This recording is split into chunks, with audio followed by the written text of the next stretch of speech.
어머니, 이제 이 집은 저희 거예요. 어머니는 요양원에 가시는 게 좋을 것 같아요. 30년간 맞벌이하며 모은 돈으로 산 집이었습니다. 결국 저는 이 말도 안 되는 요구를 들어주고 말았습니다. 그리고 바로 다음 날, 제 인생 최대의 실수라는 걸 깨달았죠.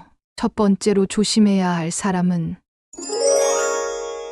안녕하세요. 지혜 마음 채널입니다. 오늘은 여러분의 노후를 망칠 수 있는 절대로 집에 들여서는 안 되는 5가지 유형의 사람들을 알려드립니다. 특히 마지막 유형은 과연 예상하실 수 있으실까요?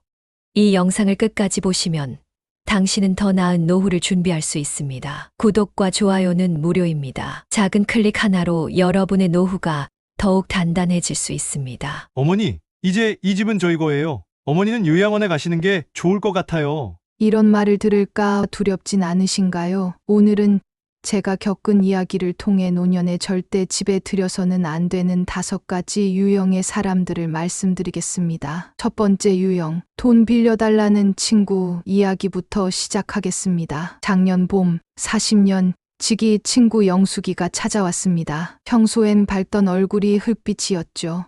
경자야, 나 좀 살려줘. 남편이 사업하다 실패했어. 카드 빚에 시달려서. 이제 마지막이야. 2천만 원만 빌려주면 3개월 안에 꼭 갚을게.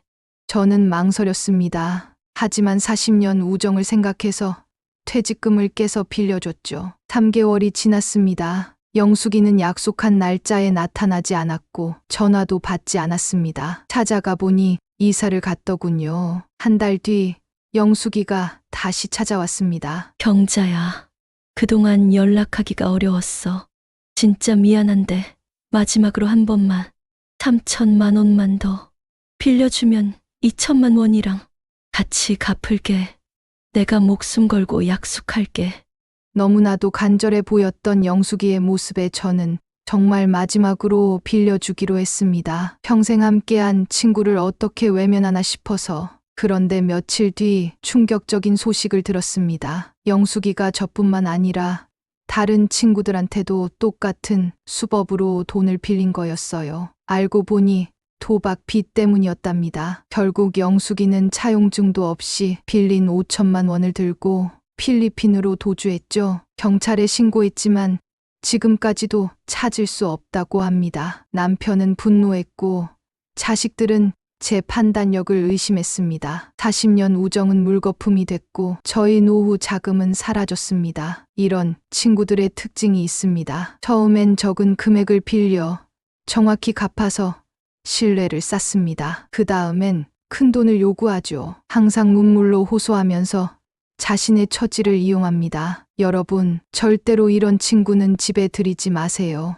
아무리 오래된 친구라도 돈 문제는 분명히 선을 그어야 합니다. 다음은 두 번째로 조심해야 할 사람, 자식 빚 보증을 요구하는 사위 이야기입니다. 아버님, 어머님, 제발 한 번만 도와주세요. 무릎 꿇고 빕니다. 3년 전 어느 날 사위가 갑자기 찾아왔습니다. 40대 중반의 건장한 사위가 거실에 무릎을 꿇었죠. 사업자금 2억만 보증을 서주시면 6개월 안에 꼭 갚겠습니다. 이러다가 딸과 손주들이 길거리에 나앉게 생겼어요. 옆에서 눈물을 흘리는 딸을 보니 이 어미의 마음이 찢어지더군요. 남편은 극구 반대했지만 결국 저희 고집으로 보증을 섰습니다. 그런데 한 달 뒤 충격적인 진실이 드러났습니다. 어머니, 사실은 남편이 도박빚 때문에 사채업자들한테 쫓기고 있어요. 딸의 흐느끼는 고백. 알고 보니 사위는 수년간 불법 도박으로 10억이 넘는 빚을 진 상태였습니다. 결국 2억의 보증금은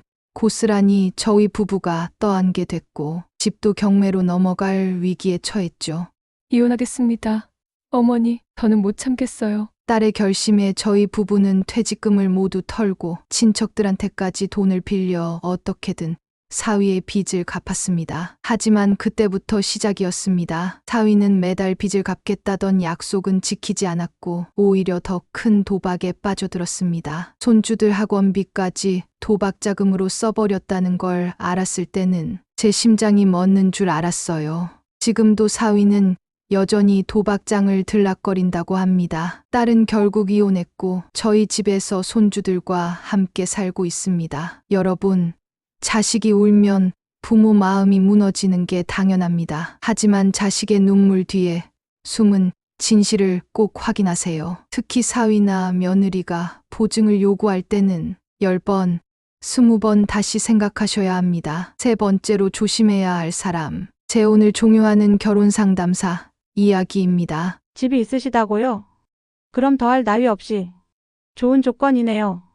제가 아주 좋은 분을 소개해드리고 싶은데 남편과 사별하고 5년, 우연히 마트 시식 코너에서 만난 여자분의 말에 저는 그만 넘어가고 말았습니다. 혼자 계시면 치매도 오고 우울증도 생기실 텐데 좋은 신랑감이 계세요. 전직 대기업 임원이시고 자녀분들도 모두 분가하셨대요. 처음엔 정중히 거절했습니다. 하지만 그 여자는 매일같이 전화를 했고 심지어 제 집 앞까지 찾아왔습니다. 이분은 정말 특별하세요. 재혼하시면 보증금 5천만 원씩 서로 예치하고 시작하는 거라 안전하답니다. 오늘만 특별히 만남 주설료를 50% 할인해 드릴게요. 결국 저는 300만 원의 만남 주설료를 내고 소개팅에 나갔습니다. 그런데 나온 남자는 소개받은 조건과는 완전히 달랐습니다. 대기업 임원이 아닌 영세 기업 전직 과장이었고 자녀들도 분가는커녕 이혼 후 양육비도 제대로 주지 않는 무책임한 사람이었죠. 더 충격적인 것은 그 남자도 저와 똑같이 300만 원을 내고 왔다는 겁니다. 알고 보니 그 결혼 상담사는 수십 명의 노인들에게 같은 수법으로 돈을 뜯어내고 있었어요. 환불해 주세요. 이건 사기잖아요. 하지만 상담소는 이미 문을 닫았고 결혼 상담사는 연락이 두절됐습니다. 신고를 하러 경찰서에 가보니 저 같은 피해자가 줄을 서 있더군요. 모두 60대 이상의 노인들. 집이 있다는 이유로 표적이 된 것이었습니다. 더 어처구니 없는 사실은 그 사기 결혼 상담사가 보낸 남자들 중 일부는 실제로 노인들의 집을 노리고 접근한 전과자들이었다는 것입니다. 경찰 조사 결과 이 일당은 수도권에서만 100여 명의 노인들에게 접근해 거액을 가로챈 것으로 드러났습니다. 여러분, 절대로 모르는 사람이 권하는 결혼상담소를 믿지 마세요. 특히 집이 있으시다는 말에 관심을 보이는 사람이라면 더더욱 조심하셔야 합니다. 네 번째로 조심해야 할 사람, 종교를 빙자한 노인정 봉사자 이야기입니다. 어머니, 저는 교회에서 노인 봉사활동을 하는 이영이라고 해요. 제가 매일 어머니 반찬도 해드리고 청소도 해드릴게요. 갑자기 찾아온 30대 후반의 여성. 처음엔 그저 고마웠습니다. 매일 아침 저를 찾아와 반찬을 해주고 빨래도 해주고 청소도 해줬어요. 심지어 병원에도 동행해 주었죠. 제 자식들도 하지 않는 극진한 봉사. 3개월이 지났을까요? 어느 날 미영 씨가 눈물을 흘리며 말했습니다. 어머니, 사실은 제가 너무 힘들어서 제 아들이 백혈병 말기인데 수술비가 없어서. 자식이 백혈병에 고생한다는 이야기를 듣고 안타까운 마음에 그날 저는 적금을 해지해서 1,000만 원을 빌려주었습니다. 그리고 그때부터 미영 씨의 본색이 드러나기 시작했죠. 어머니, 수술비가 더 필요해요. 이번이 마지막이에요. 어머니 집을 담보로 대출만. 제가 거절하자 갑자기 돌변했습니다. 그만 제가 봉사한 게 어디 공짜라고 생각하세요? 제가 매일 새끼 반찬하고 청소하고 지읍으로 치면 1,000만 원은 훌쩍 넘을 고생이라고요. 더 충격적인 것은 그날 이후였습니다. 경찰 조사 결과 미영 씨는 전국의 노인정을 돌며 같은 수법으로 수십 명의 노인들을 상대로 사기 행각을 벌여온 전과 구범이었습니다. 아들은커녕 결혼도 하지 않은 사람이었고 교회와도 전혀 관계가 없었죠. 설상가상으로 제가 거절한 뒤 미영 씨는 제 통장에서 돈을 빼돌리기 시작했습니다. 병원 동행하면서 본 제 카드 비밀번호로 2달 동안 1,000만 원 넘게 인출해 간 거죠. 이러면 안 되는 거 알면서도 저는 그저 딸같이 느껴져서 경찰서에서 진술하면서 저는 한없 눈물만 흘렸습니다. 제 자식들은 이 일을 알고 저를 치매 검사까지 받으라고 했죠. 그런데 더 어이없는 일이 미영 씨가 제 집에서 가져간 귀금속이며 현금 등으로 명품을 사재기한 사진들이 SNS에 올라와 있더군요. 제 돈으로 호화로운 생활을 자랑한 거였어요. 결국 미영 씨는 구속됐지만 제가 빌려준 돈은 한 푼도 받지 못했습니다. 오히려 제 통장에서 빼돌린 돈으로 산 명품 모두 미영 씨의 지인들에게 팔아넘긴 뒤였죠. 여러분, 갑자기 찾아와 봉사를 자처하는 사람, 특히 종교단체를 사칭하는 사람들을 절대 믿지 마세요. 친절한 미소 뒤에 숨겨진 의도를 반드시 의심하셔야 합니다. 그리고 마지막으로 가장 조심해야 할 5번째, 바로 첫 문장에서 들으셨던 그 끔찍한 배신의 순간입니다. 어머니, 이제 이 집은 저희 거예요.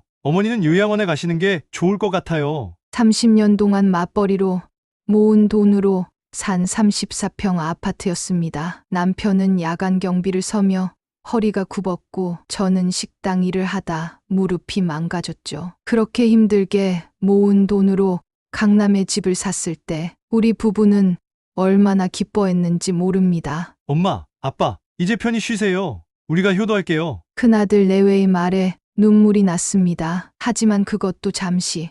남편이 갑자기 뇌출혈로 쓰러졌습니다. 3개월간의 투병 끝에 하늘나라로 떠나버렸죠. 그때부터였습니다. 큰아들 내외의 태도가 달라지기 시작한 게 어머니, 이 집을 저희 명의로 해주세요. 요즘 보이스피싱도 많고 어머니가 혼자 계시면 위험해요. 저희가 모실게요. 처음엔 거절했습니다. 하지만 아들은 매일 찾아와 울먹이며 설득했고 며느리는 밤낮으로 전화를 걸어 이야기했죠. 어머님, 저희가 평생 모시겠다고 약속할게요. 어머님 편히 쉬시라고 이러는 거예요. 결국 저는 공증을 섰습니다. 집을 아들 명의로 돌린 지 일주일. 어머니, 이제부터는 저희 허락 없이 손님 데려오지 마세요. 어머니 친구분들이 저희 집을 더럽히고 가셨어요. 한 달이 지나자 어머니, 밖에 나가실 때는 말씀하고 나가세요. 어디 가시는지 모르면 저희가 불안해요. 2달이 지나고 어머니, 손주들 공부에 방해되니까 거실 텔레비전은 보지 마세요. 방에서만 계세요. 그리고 마침내 3달째. 어머니, 요양원에 가시는 게 좋을 것 같아요. 어머니가 치매, 초기 증상이 보여서. 저는 치매 같은 건 없었습니다. 하지만 아들과 며느리는 제가 하는 모든 행동을 치매 증상이라며 녹음하고 동영상을 찍었죠. 결국 저는 쫓겨났습니다. 제가 피땀 흘려 장만한 집에서 천덕꾸러기 신세가 된 거죠. 지금은 월세 단칸방에 혼자 살고 있습니다. 얼마 전 알았습니다. 아들 내외가 제 집을 담보로 대출을 받아 강남에 70평짜리 새 아파트를 계약했다는 걸. 여러분, 자식이라고 다 믿지 마세요. 특히 재산을 자기 명의로 해달라는 자식. 그런 자식은 이미 여러분을 버릴 마음의 준비를 한 겁니다. 인생의 마지막이 이렇게 비참할 줄은, 제 자식에게 이런 배신을 당할 줄은 꿈에도 몰랐습니다. 지금까지 제가 겪은 5가지 유형의 사람들과 그들의 이야기를 들려드렸습니다. 첫 번째, 년 우정으로 접근해 1,000만 원을 가로채고 해외로 도주한 친구. 2번째, 도박 빚을 숨기고 보증을 요구해 가정을 파탄낸 사위. 3번째, 결혼을 빙자해 수백 명의 노인을 속인 사기 결혼 상담사. 4번째, 봉사를 가장해 재산을 노린 전과 구범의 사기꾼. 그리고 마지막, 제사를 떼어준 자식에게 당한 배신. 이런 사연들이 여러분께는 강 건너 불구경처럼 느껴지실 수도 있습니다. 하지만 이런 일들은 지금도 전국 곳곳에서 벌어지고 있습니다. 특히 마지막 사례처럼 자식에게 집을 증여하고 쫓겨나는 노인들이 매년 수천 명에 이른다고 합니다. 여러분, 이제는 달라져야 합니다. 첫째, 돈을 빌려달라는 친구는 단 1회 예외도 없이 거절하세요. 둘째, 자식이나 사위가 보증을 요구하면 그 자리에서 바로 거절하세요. 셋째, 모르는 사람이 권하는 결혼상담소는 절대 믿지 마세요. 넷째, 갑자기 나타나 봉사를 자처하는 사람을 경계하세요. 다섯째, 그 무엇보다 자식이라도 재산 증여는 절대 하지 마세요. 노년의 삶, 한순간의 판단, 실수로 무너질 수 있습니다. 여러분의 노후는 여러분 스스로 지키셔야 합니다. 지금까지 제 이야기가 여러분의 노후를 지키는 작은 방패가 되길 바랍니다. 더 이상 저처럼 가슴 아픈 일을 겪는 분들이 없기를. 오늘 말씀드린 5가지 유형의 사람들, 여러분의 주변에도 이런 사람들이 있을지 모릅니다. 부디 제 이야기를 교훈 삼아 여러분의 소중한 노후를 지키시길 바랍니다. 앞으로도 여러분의 행복한 노후를 위한 소중한 이야기들을 전해드리고 싶습니다. 구독과 좋아요로 응원해주시면 더 좋은 콘텐츠로 찾아뵙겠습니다. 감사합니다. 지혜의 마음이었습니다.